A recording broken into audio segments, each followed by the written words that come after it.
Ini kita akan kembali mengulang karena yang namanya pernikahan itu tidak ada sekolah khususnya. Banyak pasangan suami istri yang berpendidikan tinggi tapi tidak menjamin pernikahannya merasakan sakinah di dalamnya, betul? Ada yang sampai S3, profesor, ada yang kaya, ada yang tampan, ya, ada yang cantik, status sosialnya tinggi, tapi ternyata pernikahannya terasa hambar. Tapi pernikahannya ternyata gonjang-ganjing, jauh dari kata stabil, ya. Bawaannya marah-marah terus. Yang berbahaya adalah ketika kita merasa rumah kita bukan tempat kembali yang nyaman. Kita merasa justru keluar rumah adalah healing yang terbaik. Nah, seperti itu enggak? Aduh, aku pengen healing nih keluar rumah. Padahal sebenarnya ketika kita sudah menciptakan pernikahan yang sakinah mawaddah warahmah, di rumah kita sendiri juga akan merasakan ketenangan, kedamaian. Baik, Mbak-mbak dan ibu-ibu sekalian, insya Allah pada waktu yang singkat ini kita akan sama-sama membahas, ada di sini saya tuliskan singkat saja 6 tips, ya, 6 tips supaya menghadirkan sakinah dalam pernikahan. Sakinah itu apa artinya? Bapak dan ibu-ibu, rasa tenang, rasa damai. Semua pengennya seperti itu, tidak ada yang menginginkan pernikahannya bukan seperti di surga, tapi tidak pengen kita merasakan pernikahannya itu bawaannya emosi, bawaannya marah-marah, saling menyalahkan satu sama lainnya. Walaupun pasti ini merupakan keniscayaan dalam setiap rumah tangga, pasti ada ujiannya masing-masing. Tidak ada rumah tangga yang selalu baik-baik saja.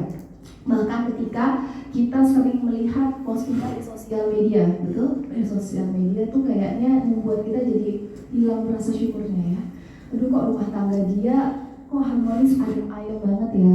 Kok anak-anaknya gampang banget diatur ya. Kok suaminya romantis banget ya. Ujung-ujungnya kita jadi membandingkan dengan keluarga kita. Nah, kita akan membahas 6 tips supaya rumah tangga kita bebas dari rasa insecure. Bagaimana pernikahan kita tetap sakinah, mawaddah warahmah sampai akhir. Allahumma amin. Baik, catat yang pertama, kita harus sama-sama punya pola pikir bahwasanya pernikahan itu adalah ibadah yang terpanjang, betul? Beda dengan sholat itu ada waktunya, ya. Bisa nggak kita sekarang sholat zuhur? Sekarang jam berapa ini? Jam 9:09. Bisa sholat zuhur? Bisa. Bisa sholat isya, nyicil? Nggak bisa.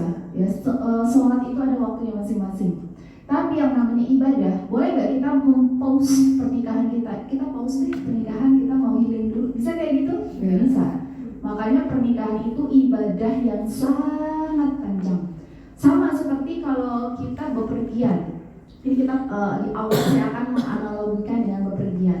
Ketika ibu-ibu, mbak-mbak, panjenengan semuanya bepergian jauh, punya impian pergian jauh, tujuan pernikahannya atau tujuan bepergian jauhnya pengennya pergi kemana? Tanah suci pengen, Mekah, Madinah pengen. Selain itu pengen kemana lagi? Yang terjauh. Pengen ke Korea, ke Jepang, ya, bepergian jauh, ya. Kita saja yang bepergian jauh butuh perbekalan.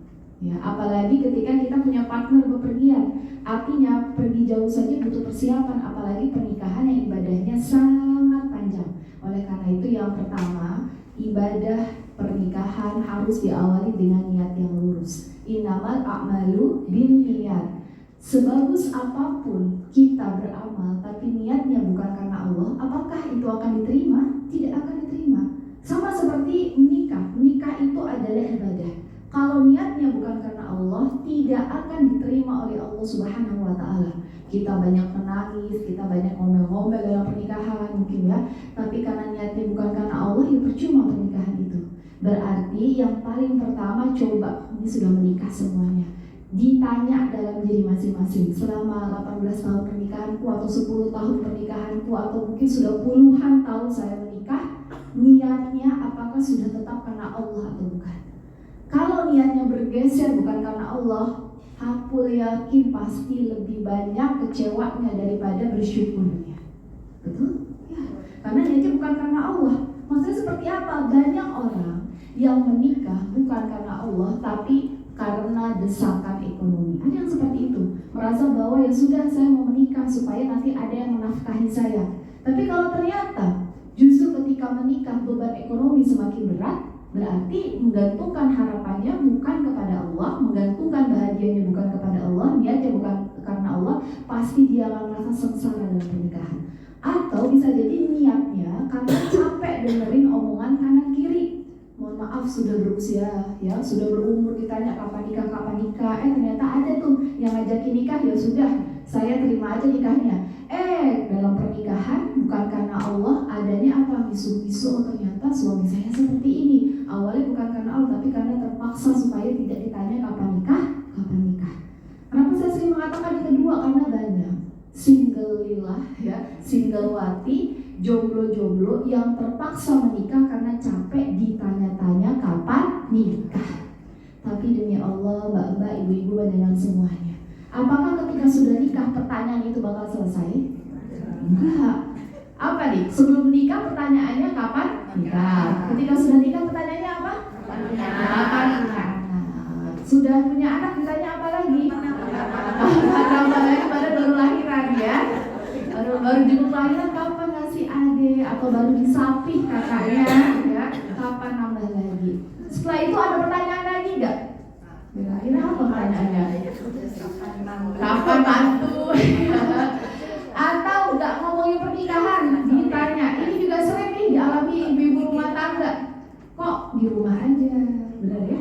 Udah ijazahnya susah didapetin, ujung-ujungnya di rumah aja. Ada komentar. Baru lahiran, banyak gak yang nanya? Pertanyaannya apa? Lahirannya normal atau sesar?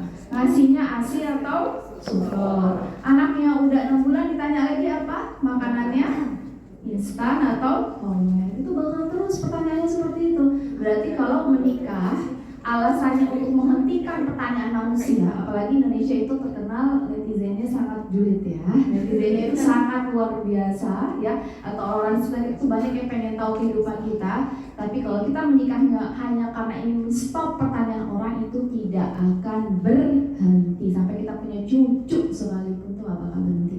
Ya, berarti sekarang yuk luruskan niat. Saya menikah karena Allah. Saya sudah belasan tahun menikah. Saya sudah puluhan tahun menikah. Oh, ternyata niatnya masih bukan karena Allah. Saya masih sering sakit hati sama suami saya. Saya masih sering marah-marah sama anak saya. Saya masih suka kesel sama ibu mertua saya, mungkin, ya. Oh, berarti mungkin nikahnya bukan karena Allah. Sama ketika bepergian tadi, analoginya apa? Kalau bepergiannya niatnya karena Allah, pasti dalam perjalanannya walaupun sulit akan dimudahkan oleh Allah. Itu tips yang pertama. Tips yang kedua, ketika kita mau bepergian pasti butuh yang namanya perbekalan, betul ya? Kalau bepergian kira-kira perbekalan yang disiapkan apa? Bapak Ibu-ibu? Baju, ini ya, pakaian, apalagi? Uang saku wajib gitu ya, snack, apalagi? Makan. Kalau kita ke luar negeri atau keluar kota, pasti kita butuh paspor, ya, butuh tempat penginapan, ya, butuh kendaraan, benar ya. Maka dalam pernikahan juga ada perbekalan. Perbekalannya itu ada 3. Bekal yang pertama, kalau tadi kita tips yang pertama niatnya karena Allah, yang kedua kita bahas perbekalan pernikahan itu apa supaya makin kokoh, supaya makin kuat pernikahannya. Perbekalan yang pertama adalah ruhiyah yang mantap. Fondasi sakinah dalam rumah tangga itu bukan karena uang. Sakinah, tenang dalam rumah tangga bukan karena fisik.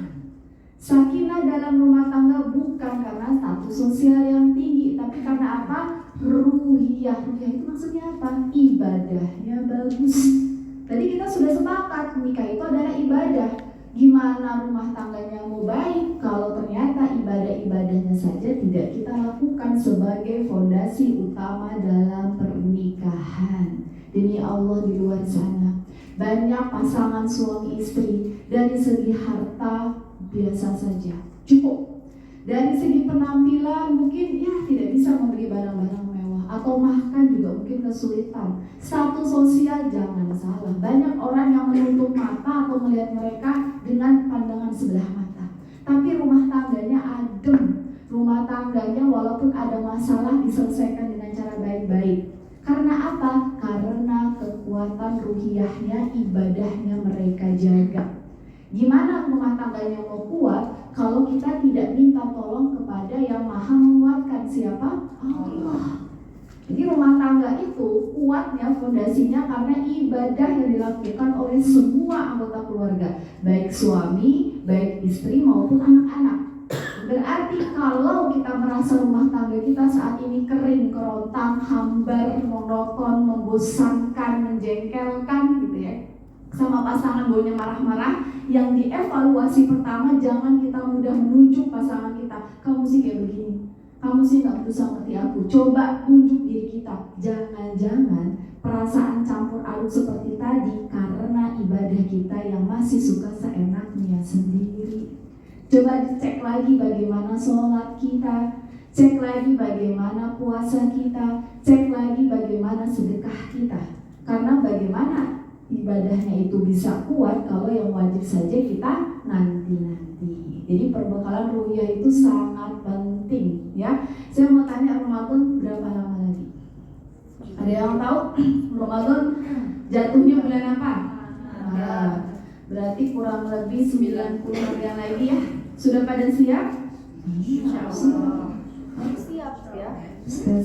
Karena dalam sebuah hadis yang diriwayatkan oleh Ahmad dikatakan seorang wanita bisa masuk pintu surga dari mana saja asal melakukan 4 amal kebaikan. Yang pertama, tidak meninggalkan sholat 5 waktu. Berarti kan memang kekuatan ruhiyah. Yang kedua, tidak meninggalkan puasa wajib di bulan Ramadan. Yang ketiga, taat kepada suaminya. Dan yang keempat adalah menjaga kemaluannya. 2 yang pertama itu adalah ruhiyah ibadah. Berarti bekal yang pertama yang harus disiapkan supaya melahirkan sakinah apa tadi? Kekuatan ruhiyah atau ibadah. Perbekalan yang kedua, ruhiyah insya Allah sudah mantap. Dalam berumah tangga, dalam beramal butuh yang namanya ilmu. Tidak ada apapun ya amal dilakukan tanpa ilmu. Syarat diterimanya ibadah itu ada 2. Yang pertama niat karena Allah, yang kedua adalah harus ada ilmunya. Begitu pula dalam berumah tangga. Maka ketika dalam rumah tangga tidak dilakukan dengan ilmu karena seenaknya sendiri gitu ya, maka rumah tangganya akan kacau. Beda dengan rumah tangga yang berlandaskan ilmu, terutama adalah ilmu agama. Yakin ketika pasangan suami istri sama-sama mendalami ilmu agama, atau minimal kita sebagai istri mau belajar agama, kita akan jauh lebih tenang dalam menghadapi konflik dalam rumah tangga. Beda dengan pasangan yang jauh dari ilmu agama. Bapak ibu sekalian, di dalam Al-Quran ada 4 tipe pasangan. Yang pertama, suaminya solih, istrinya solihah. Itu pasangan siapa? Nabi Nuh dan Nabi Lut. Bayangkan, suaminya saja seorang nabi, tapi istrinya ternyata ingkar kepada suaminya. Apa balasan dari pasangan suami istri? Mereka dipisahkan. Bahkan istri dari Nabi Nuh dan Nabi Lut dijadikan bahan bakar api neraka. Mereka tidak berjodoh sampai akhir. Pasangan yang kedua, tipikalnya adalah yang suaminya ingkar, yang istrinya solihah. Ini pasangan mana? Fir'aun. Dan punya istri Fir'aun namanya Asiyah. Apakah mereka berjodoh? Dipisahkan oleh Allah. Dipisahkan oleh Allah karena suaminya jauh dari agama, istrinya taat kepada Allah. Luar biasanya apa? Ini sedikit saya sharing ya. Kisah dari Asiyah binti Muzahim. Asiyah ini istri Fir'aun yang bahkan rela melepaskan harta dunia demi mengincar ridhonya Allah. Jadi Asiyah ini kan gak punya anak, akhirnya mengangkat seorang anak. Ada yang tahu anaknya siapa? Nabi Musa. Ya, Nabi Musa. Nabi Musa kan saat di zaman Fir'aun ya, Mbak dan ibu-ibu sekalian, Fir'aun mengeluarkan kebijakan setiap bayi laki-laki yang lahir itu harus diapain? Dibunuh. Ya. Dan tepat pada zaman lahirnya Musa itu peraturan itu diberlakukan. Maka Allah Subhanahu wa Ta'ala memerintahkan ibu kandung dari Musa untuk menaruh bayinya di seperti keranjang gitu ya, dan dialirkan ke sungai Nil. Karena saat itu lokasinya itu ada di Mesir ya. Dan ketika dialirkan ke sungai Nil, yang menemukan adalah bayi Musa itu dijadikan anak. Ya. Singkat cerita, atas hidayah dari Allah, Asia ini akhirnya mengikuti risalah yang dibawa oleh anak angkatnya Nabi Musa. Setelah tahu itu, Fir'aun yang sangat kejam bahkan mengaku dirinya sebagai Tuhan sangat marah sekali. Dia hukum istrinya, dia tarik istrinya. Padahal dulunya Asia ini dikatakan wanita yang sangat dicintai oleh Fir'aun, wanita nomor 1 di Mesir. Dia hentikan itu, dia hilangkan rasa cinta kepada istrinya, dia seret istrinya kepada pasir, dia hukum sampai ada sebongkah batu besar, ya, sebongkah batu besar itu mau dijatuhkan di atas tubuh Asia. Tapi Asia sama sekali nggak takut, lebih baik mati daripada ikut peraturan atau taat kepada suaminya yang tidak mau menyembah Allah. Apa yang terjadi? Ketika Asia detik-detik tuh batunya mau dijatuhkan oleh suaminya sendiri, Asia berdoa kepada Allah dalam surat Al-Tahrim ayat 11, ya Allah, bangunkanlah untukku sebuah rumah di surga dan tolonglah aku dari orang-orang yang zalim, maksudnya Fir'aun dan penganut-penganutnya, pengikut-pengikutnya. Dan yang terjadi apa? Ketika itu Allah mendengar doa dari Asia, dan sesaat sebelum batu itu jatuh ke tubuhnya Asia, Allah mengangkat ruh dari Asia. Jadi Asia sama sekali tidak merasakan rasa sakit. Karena apa? Karena ruhnya sudah diangkat terlebih dahulu. Pengen gak seperti itu ibu-ibu? Pengen ya? Itu bermula dari apa? Itu semuanya bermula dari ketaatan kepada Allah. Jadi rumah tangga kita itu berhasil bukan karena kuatnya kita. Jangan kita merasa sombong menjadi seorang istri atau menjadi orang tua. Wah, rumah tanggaku kan harmonis, rumah tanggaku kan baik-baik saja, anak-anakku kan solih-solihah semua.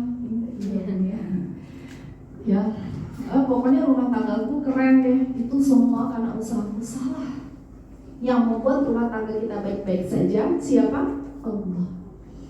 Banyak yang merasa sombong tadi. Ya wajar, anakku pintar, wajar suami aku sudah sesukses sekarang. Semua itu berkat usahaku. Salah. Semua itu berkat Allah. Dan semua bisa didapatkan ketika kita dekat kepada Allah dengan mempelajari ilmu-ilmu agama. Apalagi semua yang ada di sini adalah istri, ibu, kita adalah madrasah pertama bagi anak-anak kita. Kalau kita sebagai wanita jauh dari ilmu agama, bagaimana kita bisa mendidik anak-anak kita untuk dekat kepada Tuhannya? Bagaimana kita bisa mengenalkan anak-anak kita kepada Tuhannya? Ingat, yang ditanya pertanggungjawaban pertama kali terkait anak itu bukan guru dari sekolah. Saat ini mungkin kita bisa berada di sini karena anak-anak kita di sekolah semua ya. Dari sekolah semua, entah itu mungkin SD, SMP, atau ada yang mungkin anaknya putra-putrinya TK ya, atau ada yang SMA, kuliah gitu. Ingat, yang ditanya sama Allah nanti bukan ustazah-ustazahnya atau ustaz-ustaz mereka atau guru-guru mereka, tapi yang ditanya siapa? Kita sebagai orang tuanya. Yang pertama kali ditanya siapa yang mengenalkan Allah kepada anak-anakmu, janganlah kita berbangga yang mengenalnya pertama guru TPA-nya gitu ya, atau guru TK-nya. Justru pastikan kita sebagai ibu nih ya, utamanya yang pertama kali mengenalkan agama kepada anak-anak kita. Tapi gimana, anak saya udah pada besar, gak ada kata terlambat. Lebih baik terlambat tapi tetap dilakukan daripada udah terlambat gak dilakukan sama sekali. Jadi saya sangat senang sekali kalau di sela-sela seperti ini ya, waktu anak-anak kita lagi pada belajar gitu ya. Anak saya juga lagi sekolah, saya juga punya bayi ya. Saya ya izin saya kesini, kita sama-sama belajar. Semoga dengan berkumpulnya para ibu di sini itu akan menjadikan rumah tangganya semakin dekat kepada agama. Karena ruh rumah tangga itu berawal dari kekuatan seorang istri dan seorang ibu. Ya, kalau seorang istri dan ibu itu dekat kepada Allah, maka biasanya rumah tangganya cenderung akan stabil. Tapi kalau ibu atau istri itu jauh dari Allah, apalagi jauh dari majelis ilmu, maka biasanya rumah tangganya akan cenderung gonjang-ganjing. Ya, jadi perbekalan ilmu. Dan yang ketiga, ya, bekal yang harus kita siapkan supaya menghadirkan sakinah dalam rumah tangga adalah perbekalan secara fisik. Tadi disebutkan, kalau kita pergi jauh saja kita butuh perbekalan makanan, kita butuh pakaian sama. ketika dalam berumah tangga butuh fisik yang kuat, apalagi sebagai seorang istri dan ibu. Biasanya istri dan ibu itu tidurnya paling lama atau paling cepat biasanya, paling malam ya, bangunnya paling pagi. Apalagi kalau mau ada kajian ya, pagi-pagi ini pasti lebih ekstra lagi ya, memastikan anak-anak mungkin sarapannya lebih awal ya, bangunnya lebih pagi, rapiin rumah dulu ya, habis ini mesti jemput anak, beresin, masak lagi. Nah, itu butuh fisik yang kuat. Banyak istri yang ngedrop, yang mudah uring-uringan karena ternyata tidak bisa mempersiapkan perbekalan fisik yang kuat. Artinya apa? Dia tidak menjaga fisiknya, dia tidak menjaga kesehatannya ya. Dia mudah capek, dan wanita yang mudah capek lebih banyak marah-marah atau senyumnya? Marah pasti itu ya. Jadi lebih banyak marah-marahnya. Oke, kita ulangi lagi. Tadi yang pertama tipsnya apa? Niat karena Allah. Yang kedua, ada 3 perbekalan. Perbekalan yang pertama, perbekalan apa? Ruhiyah atau ibadah. Perbekalan yang kedua adalah perbekalan ilmu. Yang ketiga adalah perbekalan fisik. Fisiknya harus kuat. Oke, kita masuk tips yang ketiga. Kunci dari sakinah dalam rumah tangga adalah mengetahui tugas sebagai seorang suami atau tugas kita sebagai seorang istri. Ibu-ibu, bapak sekalian, jangan kaget kalau kita mendengar berita perceraian dari rumah tangga yang kita anggap panutan atau idola. Kok mereka bisa cerai ya? Padahal suaminya ganteng, istrinya cantik. Kok bisa cerai ya? Padahal rumah tangganya sudah lama. Kok bisa bercerai ya? Padahal anak-anaknya lucu-lucu. Ya, kok bisa cerai ya? Padahal keluarganya kaya.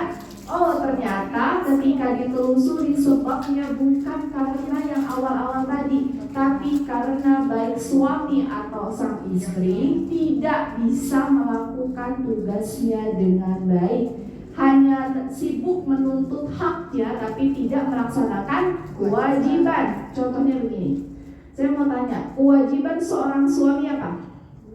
Mencari nafkah. Seorang istri boleh tidak mencari nafkah?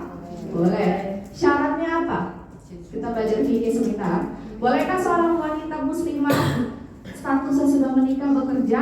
Boleh. Sepakat ya tentang hal ini. Kalau ditanya, boleh nggak sih seorang istri bekerja? Boleh. Karena saya mengatakan begini, banyak orang yang anti-Islam mengatakan Islam mengurung perempuan, Islam melarang perempuan bekerja. Padahal boleh atau tidak? Boleh, tapi ada syaratnya. Kalau sudah menikah, syarat istri bekerja apa? Harus izin suami. Termasuk kalau ke majelis ilmu sudah pada izin suami semuanya? Suami sendiri ya, bukan suami. Ya, harus izin suami. Yang kedua syaratnya, seorang istri yang bekerja apa? Setelah dapat izin, harus memastikan tempat pekerjaannya, apa yang dilakukannya adalah pekerjaan yang halal, lingkungannya juga lingkungan yang baik. Yang ketiga, tetap menutup auratnya, karena banyak terjadi perselingkuhan di tempat kerja berawal dari tidak bisa menjaga auratnya atau tidak bisa menjaga batasan berinteraksi dengan lawan jenis. Suami sudah percaya sama istri atau istri sudah percaya sama suami, tapi batasan interaksi tidak dijaga, maka ya sudah banyak terjadi hal-hal yang tidak diinginkan. Ya, termasuk ketika nanti bekerja ya, para istri jangan sampai melalaikan kewajibannya di rumah. Contohnya seperti apa? Pengen bekerja di luar tapi urusan rumah tidak dia perhatikan, ya. Suami tidak dia layani dengan baik, atau anak-anak tidak bisa dia didik dengan cara yang baik, ya. Berarti tadi sudah kita sepakat, kewajiban utama suami adalah memberi nafkah. Kewajiban istri apa? Melayani suami. Apalagi umumnya taat kepada suami. Taat kepada suami itu kan nanti ini ya, menjeber ya, maksudnya banyak tuh ya ininya runutannya. Termasuk kalau izin keluar itu harus sama suami, izinnya sama suami, maksudnya ya, bukan sama suami yang lain ya, atau suami siapa gitu ya. Terus Menyenangkan suami itu merupakan kewajiban atau bukan? Wajib. Bolehkah seorang istri berdandan? Boleh, tapi di depan suami. Jangan kebalik ya. Kalau depan suami, biasanya depan suami gimana? Tahu apa? Bawah ya. Dan ada filosofi daster itu makin bolong makin nyaman. Jadi makin ini ya, karena biasanya legend ya, daster itu kan multifungsi. Biasanya buat apa aja tuh daster, Bu?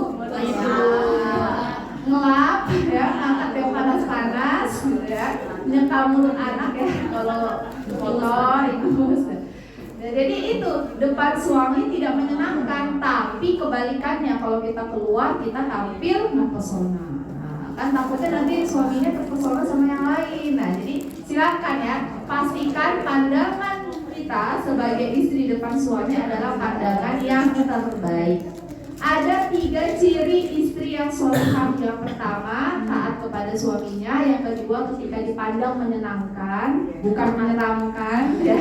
Yang ketiga adalah menjaga harta suami gitu. Nah, tadi kita sepakat kewajiban utama suami adalah cari nafkah. Walaupun istrinya sudah punya nafkah, apakah otomatis kewajiban suaminya gugur? Misalnya nih, suami punya nafkah 1 bulan bisa 5 juta, istrinya 10 kali lipat. Berapa tuh? Jadi berapa ya? Apakah ketika lebih besar nih ya nafkah istrinya bisa semena-mena ngatur suami? Hartaku 10 kali lebih lipat daripada 10 kali lebih besar daripada kamu gitu ya. Kalau sepakat biasanya lebih besar pada lo gitu ya, karena sangat atau biasanya atau mungkin lebih suaminya mungkin lebih ini ya dari segi usia mungkin lebih junior gitu. Karena aku lebih besar nih hartanya mulai sekarang, kamu tolong urus anak-anak gitu ya, tolong masak ya, kalau bisa aku yang pijat gitu ya. Ya kan aku semua yang bayar, listrik aku yang bayar, sekolah anak aku yang bayar, udah pokoknya kamu mesti melayani aku. Kira-kira boleh nggak kayak gitu? Benar. Karena banyak yang kayak gini, istri merasa superior ketika sudah memiliki harta yang banyak, dan ini berbahaya. Ini sering banget ya, perempuan ini merupakan ini, seorang laki-laki yang tidak dijaga kepemimpinannya di depan istri, dia akan merasa tidak bisa memimpin keluarganya. Padahal pemimpin itu kawan laki-laki atau perempuan? Laki-laki. Berarti kalau misalnya seorang istri walaupun hartanya lebih banyak gitu ya, bukan otomatis dia bisa seenaknya sama suaminya atau ngatur-ngatur suaminya ya, atau membuat suaminya ya sudah alhamdulillah karena kamu sudah 50 juta saya tidak usah mencari nafkah gitu ya. Boleh seperti itu, tetap boleh bisa. Jadi walaupun lebih besar penghasilan seorang istri, tetap suami itu wajib menafkahi keluarganya. Dan tadi walaupun penghasilan istri lebih besar, harus tetap taat kepada kepada keluarga, terutama taat kepada suaminya ya. Jadi harus paham tuh. Dan tadi saya katakan banyak keluarga bercerai karena sang suami lebih menuntut haknya, artinya lebih menuntut dilayani, ditaati sama istrinya, tapi tidak menjalankan kewajibannya, dia nggak memberikan nafkah kepada keluarganya. Atau sang istri sibuk menuntut untuk dinafkahi sama suaminya, tapi di sisi lain dia tidak mau melayani suaminya. Bubar pernikahannya seperti itu. Secantik, seganteng apapun, sekaya apapun, setinggi apapun sosial ya, kalau ego masing-masingnya itu besar, bakal bubar rumah. Berarti tips yang ketiga harus paham hak dan kewajiban sebagai suami dan istri. Oke, sekarang kita bahas yang keempat. Ini yang sering banget terlupakan. Saya mau tanya, laki-laki sama perempuan itu karakternya sama atau beda? Beda. Ibu, mbak, kalau suami pulang dari kantor, yang pertama kali beliau minta biasanya apa? Kopi. Minum, benar ya? Atau minimal sediain air putih. Nah ya, pernah nggak suami tiba-tiba pulang dari kantor capek-capek langsung ngajak ngobrol? Jarang. Biasanya butuh waktu dulu, benar ya? Butuh waktu istirahat dulu atau minimal mandi dulu ya, minimal mandi dulu. Tapi wahai para kaum hawa, ketika kita pulang ketemu suami, kita pengennya ngapain dulu? Ngobrol, benar? Mas tahu itu loh, padahal naruh tas belum, ya, baju belum ganti, gitu. Tapi mesti duduk dulu, penting banget breaking news, gitu ya, ngobrol. Inilah perbedaan karakter suami dan istri yang sering buat mereka salah paham. Ya, contohnya kita lihat siapa? Rasulullah SAW dengan Bunda Khadijah. Saat itu wahyu pertama turun. Seorang Muhammad ketika wahyu pertama turun, yang dirasa ketakutan atau ketawa? Wahyu turun yang pertama, melihat malaikat Jibril dalam bentuk aslinya, ketakutan atau tertawa terbahak-bahak? Ketakutan. Saat itu ya, dalam sirah, malaikat Jibril itu ketika wahyu pertama turun, muncul itu dalam wujud aslinya, itu sangat besar dan memenuhi langit ya, saking besarnya. Coba bayangkan ketika kita bertemu penampakan gitu ya, atau sesuatu yang kita lihat asing pertama kali besar sekali, pasti kita otomatis takut ya, walaupun seorang malaikat ya. Maka saat itu Muhammad turun ya, dia langsung ketemu dengan sosok yang paling membuat dia nyaman. Siapa? Istrinya. Jadi ciri-ciri suami yang sayang sama istri, kalau lagi ada masalah pasti yang dicari pertama kali siapa? Istrinya, bukan istri orang lain ya. Jadi ciri-cirinya gitu deh. Kalau misalnya nih ya, suami tuh kayak pokoknya semarah apapun, lagi sekesal apapun yang dicari ke rumah, balik ke rumah bersyukur, berarti suami Anda sayang sama Anda. Yang bahaya kalau suami nggak pulang, nyari tempat yang aman. Gini, mohon maaf, perselingkuhan itu awalnya karena penampilan atau kenyamanan sih? Kenyamanan. Biasanya karena kenyamanan loh. Jadi suami di rumah gak dianggap sama istrinya, ya, tidak dibuat rasa aman, maka dia akan mencari sosok perempuan, walaupun secara fisik mungkin kalah jauh sama istri sah. Bener kan kalau selingkuh kan, kok pelakor gini sih, istri sahnya tuh jauh lebih cantik, tapi kok bisa selingkuh? Oh, ternyata yang dicari pertama itu, yang utama karena apa? Rasa nyaman. Sama, banyak perempuan yang berselingkuh karena apa? Rasa nyaman ngobrol, merasa diakui, kayak gitu. Tapi seorang Muhammad ketika turun, yang menerima pertama kali wahyu, yang diketemui pertama adalah orang yang membuat dia merasa aman dan nyaman. Itu siapa? Istrinya Khadijah. Pertanyaannya, sudah menjadi Khadijah belum buat suami masing-masing? Jangan-jangan saudara kita takut gitu ya, pulangnya ngopi dulu di warung sebelah gitu ya. Nah, jangan seperti itu.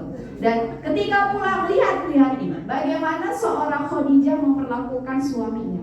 Ketika seorang Muhammad pulang ketakutan, pernah nggak baca sirah Khadijah langsung, kenapa sih, gitu. Cerita dong sama aku, ngomong banget sih. Pernah baca sirah Khadijah langsung interview suaminya? Enggak. Apa dalam sirah yang dilakukan Khadijah apa? Ketika lihat suaminya ketakutan masuk rumah, dia diam. Khadijah itu tidak bertanya apapun. Maka dia sambut suaminya. Suaminya Muhammad minta diselimuti kan? Zamil diselimuti. Apakah Khadijah nanya, kok minta selimuti, ngobrol dulu atuh gitu? Enggak kan? Langsung dikasih kenyamanan dulu, tanpa banyak ngomong, tanpa banyak tanya, diselimuti dulu itu suaminya. Sampai suaminya aman, nyaman, dan lihat, kalau suami sudah merasa aman dan nyaman tanpa diminta, pasti akan cerita sendiri. Coba ibu-ibu, mbak-mbak, biasanya kita yang duluan nanya atau suami yang duluan cerita? Kita yang ada ya. Belum aja duduk udah diinterogasi ya. Tapi ini kadang-kadang ada yang bilang, tapi itu kan rasa sayang-sayang sama suami gitu ya. Kayaknya tuh udah suami sedih tuh pengen tahu aja, pengen kepo aja ya. Tapi bedanya apa? Laki-laki kalau sedih itu mereka butuh ruang dulu. Dalam ilmu psikologi mereka itu butuh masuk ke guanya dulu untuk mendapatkan ketenangan. Baru ketika sudah tenang mereka keluar dari guanya tadi ya, istirahatnya mereka akan cerita. Beda sama psikologi perempuan. Kalau perempuan itu biasanya akan ngobrol dulu, akan cerita dulu. Maka ketika kita mengetahui perbedaan karakter laki-laki dan perempuan, kita akan lebih mudah meminimalisasi yang namanya konflik. Saya mau tanya, di sini ada yang tahu 5 bahasa cinta? Pernah dengar? 5 bahasa cinta. Ada bahasa cinta yang pertama. Kalau suami panjenengan suka mempersiapkan segala sesuatu tanpa banyak ngomong. Misalnya, panjenengan sebelum ke sini kendaraannya jilap, bensin full, dompet diisi, ya, tebal ya, atau minimal ditransfer, ya, kan pakai itu tipikal suami yang bahasa cintanya adalah act of service. Jadi dia tanpa banyak ngomong tapi cintanya menyediakan fasilitas pengen. Suaminya yang mana? Ada kayak gitu. Kita ada suami siapa gitu ya. Jadi diam-diam nggak bilang I love you, nggak bilang mama cantik deh, tapi semua fasilitas disediakan. Itu bahasa cinta. Ada bahasa cinta yang kedua. Coba ya dilihat ya suaminya nanti bahasa cintanya yang mana. Ada bahasa cinta yang kedua adalah word of affirmation. Jadi kalau pagi-pagi udah digombalin, ih mama kayak beda dari itu. Gak yang segede-gede ya. Atau dikata, ih mama, ini mama atau ini ya anak bungsu ya. Oh dikata paling muda ya. Itu berarti bahasa cintanya suami itu adalah suka kasih kata-kata. Atau ketika melihat kita lagi down, suami nguatin kita, mama atau bunda, atau panggilannya apa nih mas suami, beb gitu ya. Ya, nggak apa-apa, ya, nggak apa-apa, kamu pasti bisa. Ini insya Allah, pokoknya mas dukung gitu. Jadi ini kata-kata berarti tipikal suami ngasih cintanya lewat bahasa. Itu ada suami seperti itu. Atau ketiga, suami yang physical touch, jadi sukanya touch, memegang. Entah itu kita dipeluk ya, entah kita kalau di mall, biasanya di mall tuh physical touch. Karena apa? Dipegang tangan istrinya. Kalau nggak dipegang, lari ya. Jadi kalau suami tiba-tiba kalau kita lagi pergi dia ke pusat perbelanjaan, kok tiba-tiba megang, oh mungkin dia positifnya apa? Oh lagi physical touch. Padahal dalam hati menjaga keuangan keluarga. Ini awal-awal ya, bulan-bulan awal. Ya itu, kalau suami suka ya tiba-tiba waktu kita atau sebelum bepergian ya atau sebelum beliau kerja ya suka cium pipi kanan kita atau kuning kita. Oh berarti tipikal bahasa cintanya adalah sentuhan ya. Atau ada suami yang modelnya yang keempat, yakni suami yang quality time, maunya bareng-bareng terus. Pernah? Ada nggak suami kayak gitu? Pokoknya kita mau kemana diangkut seluruh anggota keluarga. Mau pergi kemana ya? Jadi saya ini pengalaman saya. Agak susah memang punya suami kayak gini. Jadi suami saya itu kalau saya mau keluar ya, mama ibu, bisa ini ya. Kalau saya mau keluar, saya pernah bilang, Mas, aku mau keluar ya. Kan gini ibu rumah tangga tuh kayak Indomaret sebenarnya kan. Atau pergi keluar mau beli popok nih buat si adik gitu. Ya udah, Mas anter, Mas. Ini Indomaretnya cuma naik motor juga bisa ya. Tapi sekeluarga aja bang. Ya, kakak ada di bawah. Mas, kamu kalau naik mobil ya pertama muter, belum parkirnya, apalagi bawa kakaknya pasti kalau kayak Indomaret ada peti. Pasti tuh beli apa gitu, udah nggak usah. Pokoknya Mas anter sekeluarga ikut semua padahal cuma beli popok. Ada yang pernah kayak gitu, pengennya sekeluarga tuh bareng semuanya. Jadi bagi beliau, bagi suami kita itu quality time itu adalah bahasa cinta. Pokoknya kemana-mana bareng, makan mesti bareng, tidur anak-anak dibawa bareng semuanya, kayak gitu. Nah itu ada bahasa cinta yang keempat. Bahasa cinta yang kelima, ini yang biasanya paling seneng, yaitu ngasih hadiah. Jadi kalau pagi-pagi ya, tiba-tiba nemu bunga gitu ya, atau misalnya atau ada makanan. Ini mungkin tipikal suaminya itu bahasa cintanya ngasih hadiah. Tapi kalau ibu-ibu mah paling seneng kalau dicekotin ya. Tiba-tiba keranjangnya udah kosong. Ibu-ibu di sini isi keranjangnya 99 plus. Sampai harian habis. Jadi ibu-ibu begitu tuh ya. Pengalaman ya. Jadi masukin aja ke keranjang ya, udah tahu cekoknya kapan, bener ya. Sampai varian yang Anda tuju habis. Apa ya? Pengalaman semua di sini. Jadi kalau misalnya ada suami yang tiba-tiba suka ngasih hadiah atau pulang kantor kita dibawain jajanan yang kita suka, seneng banget ya. Misalnya, pengen banget seblak gitu ya, atau batagor atau apa, suami tiba-tiba bawain, itu kayaknya tuh kita jadi merasa jadi wanita yang paling cintai kan ya. Ada perkara masalah jajan ya. Jadi ada 5 tadi tipikal bahasa cinta. Yang jadi masalah apa? Kita menerima bahasa cinta suami tadi, misalnya bahasa cintanya nyiapin act of service, dia nyiapin apa-apa. Tapi bagi kita, kok suami aku gak sayang sama aku ya? Kan ada tuh yang berpikir gitu.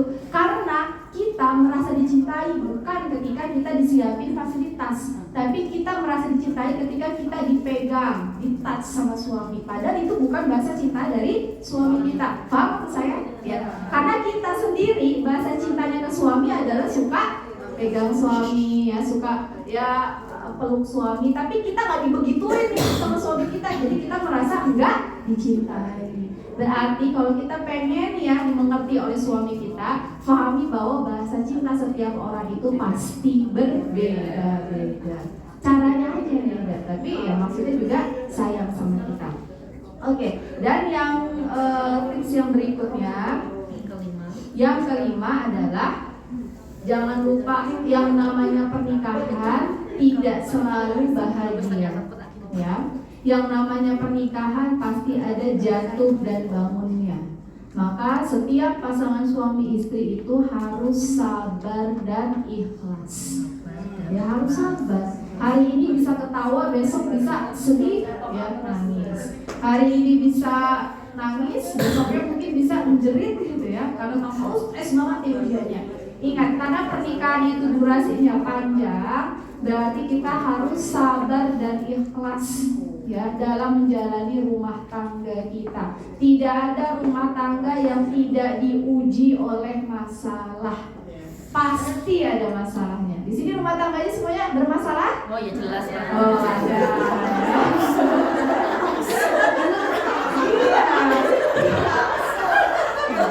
Yang lain pasti punya masalah. Ada atau tidak pasti. Rumah tangga yang diuji sama suaminya ada.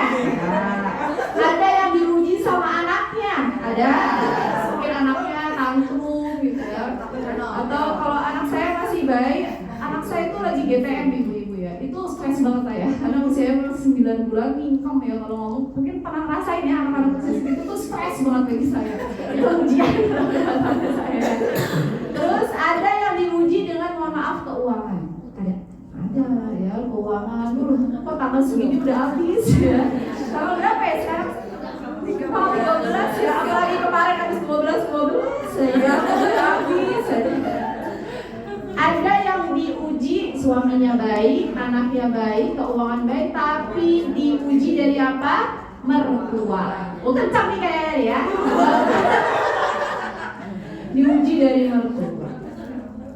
Atau yang nggak cuma mertua ya, bisa saja dari orang tua kandung ya. Jadi selama ini kan konflik kita biasanya bahasnya menantu sama mertua, tapi ternyata banyak konflik antara orang tua kandung sama anak-anak. Atau diuji dengan apa?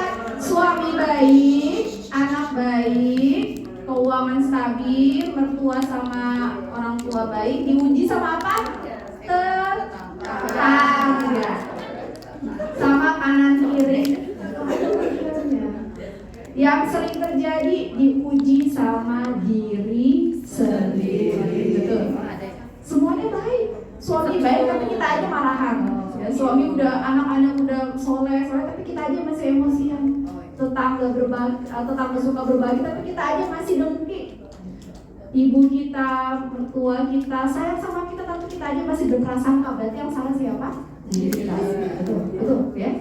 Kita itu sering nyalain orang lain, tapi ternyata sumber masalahnya ya hati kita yang bermasalah ya. Suami udah baik, anak udah baik, orang tua udah baik, tetangga udah baik, tapi masih ada banyak penyakit dalam hati. Maka ibu-ibu, bapak sekalian, sabar dan ikhlas dalam rumah tangga itu adalah kunci. Karena tidak semua rumah tangga itu berjalan sesuai dengan ekspektasi kita. Apalagi ditambah kita suka nonton drama Korea atau dracin. Lagi ini sekarang lagi hits dracin ya. Waduh, unyu banget ya, punya suami CEO ya, punya anak begini. Kita ngebandingin suami kita sama aktor Korea, kalah jauh lah ya. Atau ngebandingin sama aktor apa ya, kita ngebandingin kehidupan kita, nggak bisa ya. Berarti harus sabar dan ikhlas, karena semua orang itu pasti diuji. Ibu-ibu, bapak semuanya, ketika rumah tangga sudah berhasil melewati ujian dengan baik, biasanya ikatan rumah tangganya itu akan semakin kuat atau semakin lemah, makin kuat. Ya, asalkan baik suami sama istri sama-sama sabar dan ikhlas. Jadikan ujian dengan masing-masing, pasti ujiannya beda-beda ya. Kenapa ujian rumah tanggaku ini? Karena Allah tahu hanya aku yang mampu menjalannya. Kita nggak tahu nih ujian rumah tangga dari teman kita, dan kita tidak perlu tahu ya, kita kulik-kulik ujiannya apa ya gitu ya. Kasihan banget ya dia punya ujian begini. Jangan, kita sibuk dengan ujian kita dan kita jadikan ujian itu sebagai ladang pahala yang akan meningkatkan derajat kita di hadapan Allah Subhanahu wa taala. Sabar dan ikhlas. Ingat, kalau jenengan menggantungkan kebahagiaan pernikahan karena suami jenengan, kira-kira bakal bahagia nggak? Pasti nggak bakal bahagia. Kita yang udah capek-capek nyiapin semuanya dari nol, dari angka 0 sampai 0 lagi, dari suami atau anak masih, pokoknya semuanya kita urus. Tapi boro-boro diucapin terima kasih, boro-boro diucapin minta maaf, sering digituin? Nah, wajar. Tapi kalau kita menggantungkan apresiasi orang terhadap apa yang kita lakukan, kita pasti nggak akan bisa bahagia. Berarti kita tadi, saya menggantungkan pernikahan saya supaya Allah ridho. Mau suami saya apresiasi saya, mau suami bilang makasih, mau suami cuek, mau anak begini, kalau saya ridho karena Allah, maka saya akan tetap bahagia dalam pernikahan saya. Tips yang terakhir, yang keenam, jangan lupa supaya rumah tangganya sakinah, mawaddah warahmah, jangan lupa untuk banyak berdoa. Berdoa itu adalah senjatanya kaum muslim ya. Allah tidak akan pernah tidak mengabulkan doa bagi setiap hamba yang mengangkat tangannya ya. Jadi banyak berdoa, terutama begini, Bapak Ibu jenengan semua. Kita tidak bisa 24 jam full mengawasi suami dan anak-anak, betul? Kita di sini suami lagi ngapain? Tahu kan? Anak lagi ngapain? Nggak tahu ya. Tapi yang mengawasi mereka siapa? Allah. Banyak berdoa, ya Allah, pagi ini saya lepas suami aku bekerja, saya lepas anak-anak saya belajar, saya ikhlas, saya ridho jaga mereka, ya Allah. Banyak berdoa, ya Allah jagalah suami saya supaya ketika bekerja tetap berada dalam ridho-Mu, ya Allah. Ya Allah jaga anak-anak saya nggak bisa selalu ngeliatin anak-anak saya, tapi jaga anak-anak saya supaya ketika belajar Engkau berikan pemahaman yang baik. Jadi kalau sudah berdoa kepada Allah, menyerahkan semua urusan kepada Allah, hati kita akan lega ya. Hati kita akan ikhlas dan kita akan merasakan rasa sakinah, rasa tenang, rasa bahagia di dalam rumah tangga. Jadi berdoa, ketika kita berdoa sebut nama suami kita, sebut nama anak kita, sebut nama orang tua kita, mertua kita ya, sebut orang yang kita cintai, dan semoga doa itu dikabulkan oleh Allah Subhanahu wa taala. Jadi kita berdoa, ya Allah, supaya menjadi anak-anak itu qurrata a'yun, penyejuk mata. Ya Allah, semoga Allah memberkahi pernikahan. Ya Allah, jagalah semuanya supaya Engkau ridho ya dengan semua ketetapan ini. Jadi jangan lupa untuk berdoa. Apalagi lisan dari seorang istri, lisan dari seorang ibu itu mustajab. Hati-hati.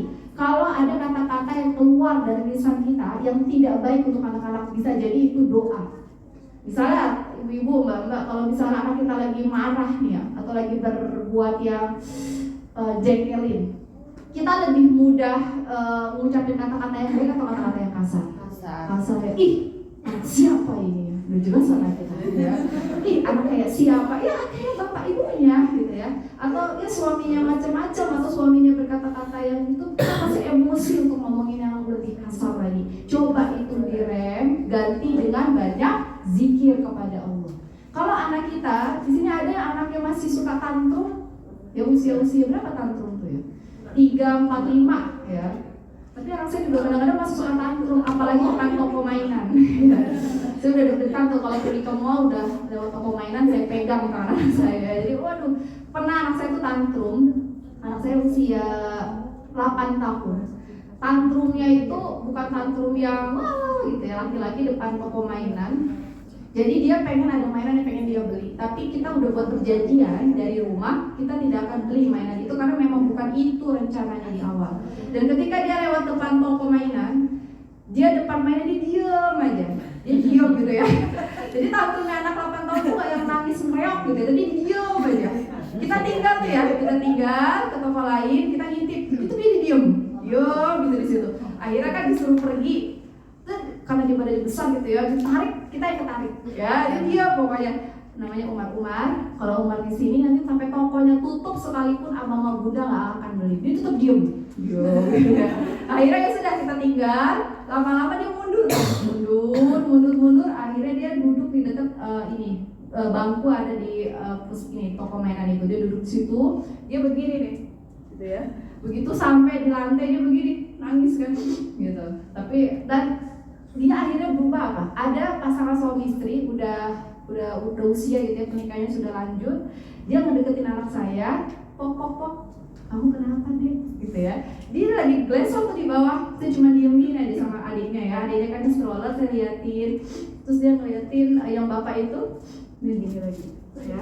Terus akhirnya pas bapak itu pergi, dia datang ke saya, udah, bukan malu. Jadi yang ngesadarin itu bukan orang tuanya tapi orang lain. Nah itu usia 8 tahun tuh ya. Akhirnya kita beri pengertian Umar. Sampai dia bilang gini, dia sedikit parenting ya, bunda, kenapa orang tua yang lain ngebeliin mainan gitu ya? Kenapa Umar gak dibeliin mainan gitu? Pernah gak digituin sama anak ya? Apa kayak gitu boleh aku enggak gitu ya? Tapi kalau kita leleh, uang kan ya kita mungkin ada uang untuk beliin. Tapi ketika kita leleh sama permintaan anak gitu ya, luluh, ya anak akan mengulangi hal itu lagi. Ya udah deh, nanti kalau aku pengen mainan, aku gitu aja. Nanti kan pasti mama papaku gak tega bakal ngasih. Jadi dia udah punya strategi gitu. Ya saya bilang, Umar, bunda sama aku punya uang itu. Tapi itu bukan untuk beli mainan. Tapi orang lain papa itu beli kok boleh sih ini. Kan beda gitu ya. Mungkin memang keperluan mereka, kebutuhan mereka ya beli, tapi Umar kan tidak untuk saat ini. Oke, sekarang Umar sholat dulu, nanti kita pikirin lagi. Umar nabung sendiri, nanti Umar bisa beli lewat tabungannya Umar. Jadi kita ajak ngobrol ya. Itu akhirnya anak itu ya usia 8 tahun akhirnya mau, dan ketika nyampe mobil dia baru sadar. Tadi kenapa ya aku nangis ya. Dia baru nyadar begitu ya, karena memang udah usia 8 tahun udah bisa diajak diskusi ya, discuss. Nah, termasuk mbak ibu-ibu sekalian, dengan semua, ketika kita punya anak ya, kita doakan anak kita. Saat anak kita lagi tantrum ya, kalau anak kita lagi marah-marah, apalagi tadi ada anak yang udah usia 17 tahun, mungkin sudah belasan tahun, udah puber, PR-nya lagi berat lagi. Apalagi usia SMP. Sekarang zaman anak-anak SD itu udah banyak yang puber. Ya. Zaman kita haidnya mungkin SMP atau awal ya akhir SD ya, SD. Tapi sekarang anak SD lebih cepat untuk haid. Banyak faktor ya, termasuk apa? Tontonan, makanan, ya pergaulan. Maka hati-hati. Semakin besar anak-anak kita, maka semakin kencang doanya. Saya ini jaraknya, anak saya itu yang pertama tadi usia 9 tahun, anak saya kedua itu 9 bulan, jaraknya kan jauh. Jadi fase pendidikan anak itu kan ada 3. Fase yang pertama itu 0 sampai 7 tahun, dekatkan kepada ibunya. Ya, jadi anak saya yang bayi ini dekatnya banyak ke saya. Anak usia 7, 8 sampai 14 tahun, maka dekatkan dia sesuai dengan jenis kelaminnya. Berarti kalau dia laki-laki dekatkan sama bapaknya. Kalau dia perempuan sama ibunya. Karena kalau di fase ini anak itu kebalik, maka yang laki-laki bisa ke wanita-wanitaan, yang wanita bisa ke laki-lakian. Itu kan masa puber tuh ya, usia antara 8 sampai 14 tahun. Maka kalau yang di fase yang kedua ini salah nih, maka bisa berabe, bisa ya kacau lah. Nanti ada fase yang ketiga, yakni usia di atas 14 tahun, ya dia sudah biasa sudah akil balik ya, sudah masa-masa SMP SMA. Kalau di dua fase ini yang berhasil, artinya fase yang pertama dia dekat bonding sama ibunya ketika masih bayi, yang menyusui 2 tahun, masih TK, awal-awal SD dia dekat sama ibunya. Ketika di fase yang kedua dia belajar, oh begini loh figur perempuan, saya sebagai anak perempuan, oh saya dekat sama ibu saya, figur perempuan tuh seperti ini, dia punya figurnya. Saya punya anak laki-laki, saya dekatkan kepada bapaknya, oh figur laki-laki itu begini loh kayak bapaknya. Maka ketika dia masuk ke fase ketiga, dia akan tumbuh menjadi anak yang sesuai dengan fitrahnya. Yang laki-laki memang maskulin, laki-laki, yang perempuan memang seperti wanita gitu. Dan yang fase yang ketiga ini akan sangat enak, usia sudah belasan, dia bisa menjadi teman kita, teman diskusi. Dia sudah terampil ya, dia sudah bisa diajak untuk ngobrol ya, bahkan dia sudah bisa ditanyai pendapatnya, asalkan dua fase yang sebelumnya sudah beres. Sekarang coba ditanya, sekarang usia anaknya udah berapa nih ya, coba dimaksimalin doanya. Setiap anak itu pasti punya ujiannya kepada orang tuanya masing-masing ya. Coba ditanya karakter anak kita seperti apa, banyak doa untuk anak kita. Semoga dari doa ibu-ibu semua yang sorry yang semua yang ada di sini itu bisa menjaga anak-anak kita di usia berapapun dan dimanapun dia berada. Gitu ya ibu-ibu, sudah pukul 10 lewat. Kita akhiri, sebelumnya saya mau cek lagi. Tadi ada 6 tips. Ada lupa? 6 tips untuk menghadirkan sakinah dalam rumah tangga kita. Yang pertama, niatnya harus karena Allah. Yang kedua, butuh perbekalan. Perbekalan yang pertama, bekal secara apa? Ruhiyah, ibadahnya dikencangin ya, ibu-ibu semuanya kencang ibadahnya untuk jaga suami dan anak-anak kita. Yang kedua, bekal apa lagi? Ilmu. Ya, jadi harus rajin ngaji, harus rajin terus belajar. Tidak ada sekolah istri, tidak ada sekolah ibu, yang ada terus belajar sampai akhir. Yang ketiga, bekal secara apa? Fisik. Jangan banyak begadang ya, jangan banyak makan makanan yang sembarangan. Ingat, ketika ibu tumbang maka sekeluarga pasti bakal tumbang. Tapi coba, kalau seorang ibu sakit sekalipun, apakah pekerjaannya berhenti? Tidak. Tapi suami sakit langsung ya, karena nggak suami sakit merasa harus suami saya tuh sakit berat ya, padahal cuma pilek ya. Jadi itu ya, suami itu kan kalau sakit tuh benar-benar istirahat. Tapi istri sakit keras, capek sekalipun tetap ngurus anak ya, rapi-rapi rumah, maka keren tuh. Soal itu harus dijaga kesehatannya. Berikutnya, tips yang ketiga, supaya menghadirkan sakinah harus mengetahui apa hak dan kewajiban kita, tugas kita itu apa. Yang keempat, mengetahui karakter laki-laki dan perempuan, mengetahui bahasa cinta dari pasangan kita dan kita pahami itu. Yang kelima harus apa? Sabar dan ikhlas. Dan yang terakhir kita tutup dengan doa. Langsung dengan doa. Oke, kita langsung berdoa aja ya ibu-ibu semuanya. Mari kita angkat tangan kita berdoa di akhir majelis ini. Semoga Allah Subhanahu wa Ta'ala memberkahi kehadiran ibu-ibu panjenengan semuanya. Kita awali dengan istighfar 3 kali. Astagfirullahaladzim, astagfirullahaladzim, astagfirullahaladzim. Ya Rabbi lakal hamdu kama yanbaghi li jalali wajhika wa 'azimi sultanik. Raditu billahi rabba wa bil islami dina, nabi Muhammadin nabiyya wa rasula. Rabbi firli wa liwalidayya warhamhuma kama rabbayani shaghira. Ya Allah ya Rabb, yang Maha Pengasih dan yang Maha Penyayang, kami yang hadir di sini adalah hamba-hambamu yang begitu banyak dosa, yang sering melakukan kesalahan dan kezaliman ya Allah. Ya Allah ya Rabb, ampunilah segala segala dosa dan kesalahan yang kami lakukan di masa lalu karena ketidaktahuan kami. Ampunilah dosa yang saat ini mungkin masih sering kami lakukan karena ketidaktahuan kami. Dan juga ya Allah, ampunilah kesalahan-kesalahan yang mungkin kami lakukan di masa depan akibat ketidaktahuan kami ya Allah. Ya Allah, bersihkanlah hati kami dari berbagai penyakit yang dapat membuat kami hilang rasa syukur dan rasa sabar ya Allah. Ya Allah ya Rabb yang maha mendengarkan semua doa, ampunilah dosa dan kesalahan suami kami ya Allah. Ampunilah dosa dan kesalahan anak-anak kami, orang tua kami, mertua kami, anak keturunan kami ya Allah.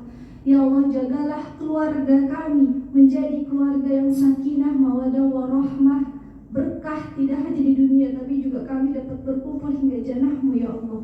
Ya Allah, maafkan kami jika kami sebagai seorang istri sebagai seorang ibu masih sering melakukan kesalahan ya Allah, masih sering berprasangka buruk kepada suami kami ya Allah, masih sering berkata-kata kasar kepada anak-anak kami ya Allah. Maafkanlah kami yang masih sering berprasangka tidak baik kepada orang tua kami ya Allah. Maafkanlah kami ya Allah, dan kuatkanlah kami ya Allah agar kami dapat menjalani peran kami sebagai istri, sebagai ibu, sebagai anak dengan lebih baik lagi ke depannya ya Allah. Ya Allah, jagalah orang-orang yang kami cintai ya Allah. Lindungilah mereka dimanapun mereka berada ya Allah, dan tempatkanlah kami semua di jannah-Mu yang tertinggi ya Allah. Ya Allah ya Allah ya Rabb, perkenankanlah doa-doa kami pada hari ini ya Allah. Silahkan bagi yang punya hajat berdoa sesuai dengan hajatnya masing-masing. Ini adalah waktu yang terbaik, di tempat yang terbaik, berada di majelis ilmu. Silahkan yang ingin mendoakan suaminya, mendoakan anak-anaknya